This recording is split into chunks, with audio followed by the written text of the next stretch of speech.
Hey, it's Eric with the Gear Bunker.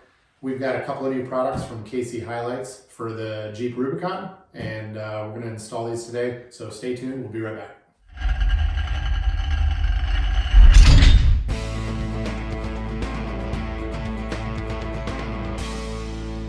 Welcome to the garage and hall. This is where we keep all of our rigs, especially now that it's winter. It's nice to have a big heated space to work on. So first thing we're going to do is the fog lights on the Rubicon, and in order to do that easier, we're just going to take the entire bumper off just because the access is a little tight from the backside. And in order to take the bumper off, it's pretty simple. There's two 18mm nuts on either side of the frame rail on both sides for a total of 8.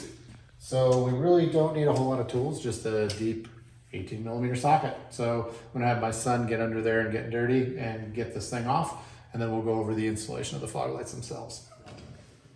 First step is removing the 4 18mm bolts that you can see right there. How's 12 years of rust looking? Rough.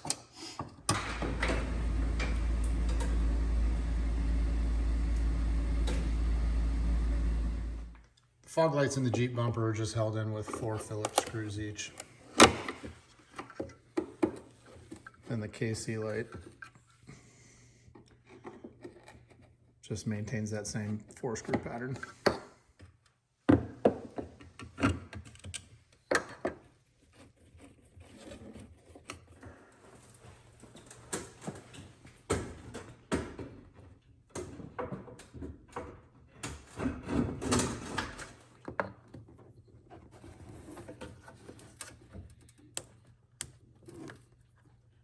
Factory connections are nice, plug and play.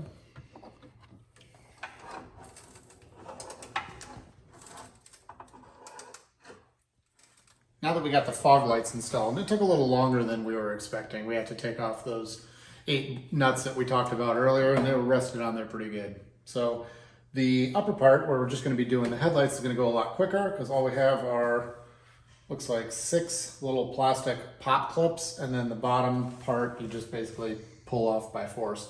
Once you get the grill off, the headlights just have a metal bezel around them that we will unscrew, remove straight out, unplug, plug back in. Simple as that. Plug and play. So let's get started with that. Now that we've removed the 6 plastic clips that go along the top, all we got to do is kind of grab the bottom of the grill and remove the rest of the way. Start pulling.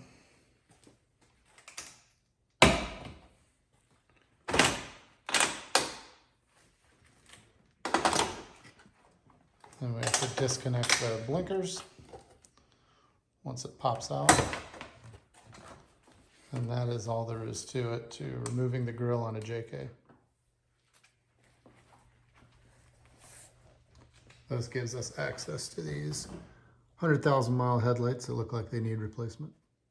Now all you need is a T10 Torx head driver to remove the bezel for the headlights.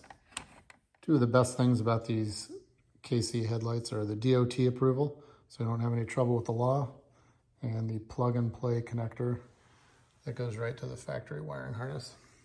So when you do use these, you have to repurpose the metal bezel off the old headlight, place it over the KC light, and then basically align the tabs and put it back in.